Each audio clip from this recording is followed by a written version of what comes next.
प्रश्न number 20 exercise 3.2 matrix की जो बात कर रहे थे उसमें मैंने सवाल नंबर 19 तक पढ़ा दिया था। 20वां सवाल देखिए, किसी स्कूल की पुस्तकों की दुकान में 10 दर्जन रसायन विज्ञान, 8 दर्जन भौतिक विज्ञान तथा 10 दर्जन अर्थशास्त्र की पुस्तकें हैं। इन पुस्तकों का विक्रय मूल्य क्रमशः 80 रुपये, 60 रुपये, 40 रुपये प्रति पुस्तक है। अभिव्यक्ति बीजगणित के प्रयोग द्वारा ज्ञात कीजिए कि सभी पुस्तकों को बेचने से दुकान को कुल कितनी धनराशि प्राप्त होगी। ये मैंने 21 और 22 के लिए था, वो मैंने यहाँ लिख दिया था। चलो इसको अभी छोड़िए और इसको देखिए। रसायन विज्ञान की पुस्तकें की संख्या जो है वो 10 दर्जन है। 10 गुणे 12, क्योंकि एक दर्जन में 12 पुस्तकें होती हैं, इसलिए 10 गुणे 12। भौतिक विज्ञान की 8 गुणे 12, अर्थशास्त्र की 10 गुणे 12।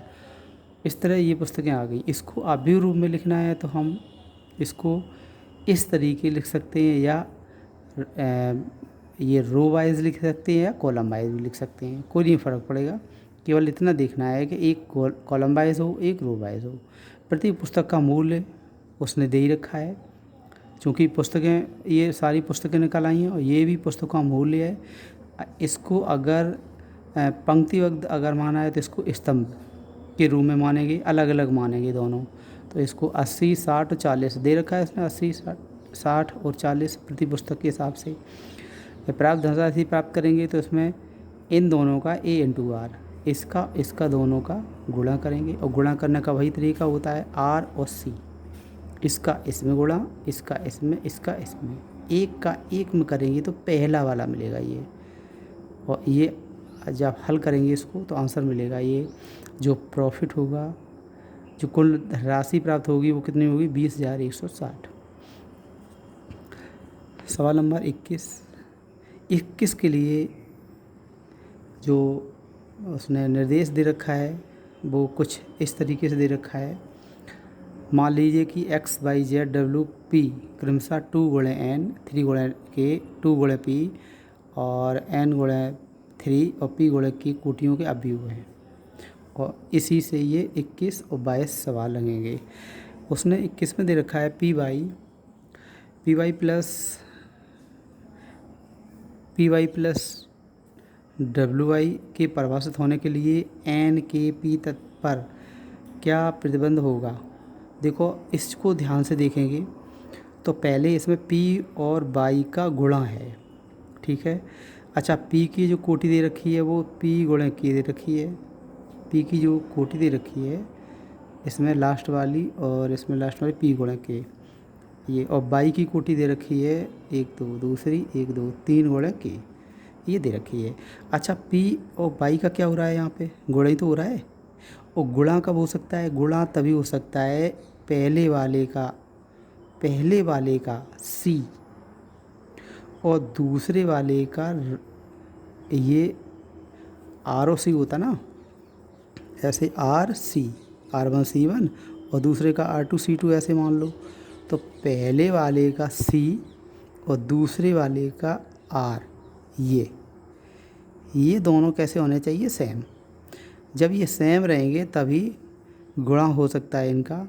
तो सेम के लिए K और 3, मतलब K का मान 3 होना चाहिए तभी ये गुणा हो सकता है ना। तो PY, इस PY के लिए जो संभव मान होगा वो क्या होगा, K बराबर P, वो K बराबर 3, ठीक है। इसी प्रकार जो कोटि रहेगी और इसी प्रकार यहाँ पे देखते हैं WY। अब WY की जो कोटि दे रखी है उसको देखते हैं।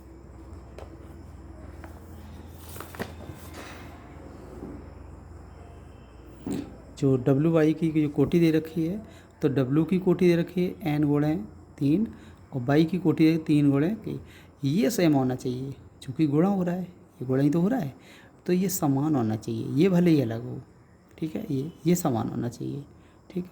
अच्छा, इस WY ये गुणा हो रहा है, जो WY की कोटि कितनी है, ये जब समान है, इनका जब गुणा होगा तो n गुणे k ही तो हो जाएगा, और k का मान निकाल के रख चुके हैं, कितना पीछे 3, तो इसको n गुणे k लिख सकते हैं या n गुणे 3 भी लिख सकते हैं। ठीक है, अब देखिए ध्यान से, इसमें इसकी कोटि पूछी गई है। देखो इसकी कोटि अब क्या है, गुणा के बाद इनको दोनों को जोड़ा जा रहा है, और जुड़ता कब है, जब समान कोटि के हो। तो समान कोटि का मतलब ये है कि ये दोनों जो हैं, ये चीज़, इसकी जो कोटि आई है n गुणे के, और पीछे जो इसकी कोटि आई थी वो n गुणे p गुणे 3 आया था, और k गुणे क्या आया था, ये आया था p गुणे k, और इस साइड में n गुणे 3, p गुणे k आया था, p गुणे 3 और n गुणे k। तो ये जुड़ेंगे कब, ये तभी जुड़ सकते हैं, ये 3 तो दोनों बराबर हैं, इसमें भी और उसमें पीछे वाले में भी। तो इसमें ये जो रहेगा तो p बराबर n रहेगा, यही आंसर है, ये पूछा गया है। ये जब दोनों बराबर होंगे, क्योंकि दोनों में ये 3 उसमें भी 3 है, तो इसको हम तभी जोड़ सकते हैं दोनों को जब इनकी कोटियाँ बराबर हैं। कोटियाँ कब बराबर होंगी इनकी, ये वाली और पीछे वाली, मतलब ये वाली और ये वाली कोटि कब बराबर होगी, जब p और n बराबर हो जाएगा। तो ये पूछा गया है। इसी प्रकार जो 22वां सवाल है, यदि n बराबर p हो तो अवयव 7x - 5y की कोटि है। अब देखो इस n बराबर p कंडीशन दे रखी है, ये देखो ध्यान से, इस चीज़ को 7 से कोई मतलब है नहीं ना, 5 से कोई मतलब है, कोटि में अंतर पड़ता नहीं है अगर किसी का गुणा किया जाए तो। हाँ, x का पड़ता है, x में z घट रहा है, जब x में z घटेगा तो इनकी कोटियाँ समान होनी चाहिए। मीन्स x की कोटि कितनी दे रखी है, इस x की 2 गुणे n, कहाँ से दे रखी है, ये 22वां सवाल जो किस्मा का जो निर्देश दे रखा है उसमें दे रखा है इसने, x की कोटि कितनी दे रखी है, x की कोटि दे रखी है ये 2 गुणे n, और z की कोटि दे रखी है, z की कोटि इसमें 2 गुणे p, ये दे रखा है। तो x की कोटि ये है और z की कोटि ये है, और ये पूछा गया है। अब इसकी परिभाषित है, ये परिभाषित कब होगा, x तथा z एक ही कोटि के हों। जब ये एक ही कोटि होंगे तभी तो माइनस होगा, और 7 और 5 से कोई मतलब रहता नहीं है, क्योंकि ये प्रत्येक कोटि में गुणा हो जाता है इसका। तो ये कब संभव है, ये तभी संभव है, इसमें ध्यान से देखोगे, जब कोटियाँ बराबर होंगी। कोटियाँ में ये तो बराबर हो गया, जैसे 2 गुणे 3 हो तो ये भी 2 गुणे 3 होना चाहिए, 2 गुणे 5 हो तो 2 गुणे 5 ये भी होना चाहिए। इसका मतलब n बराबर p हो, क्या हो, n बराबर p, ठीक है। ये दोनों कैसे होना चाहिए, बराबर।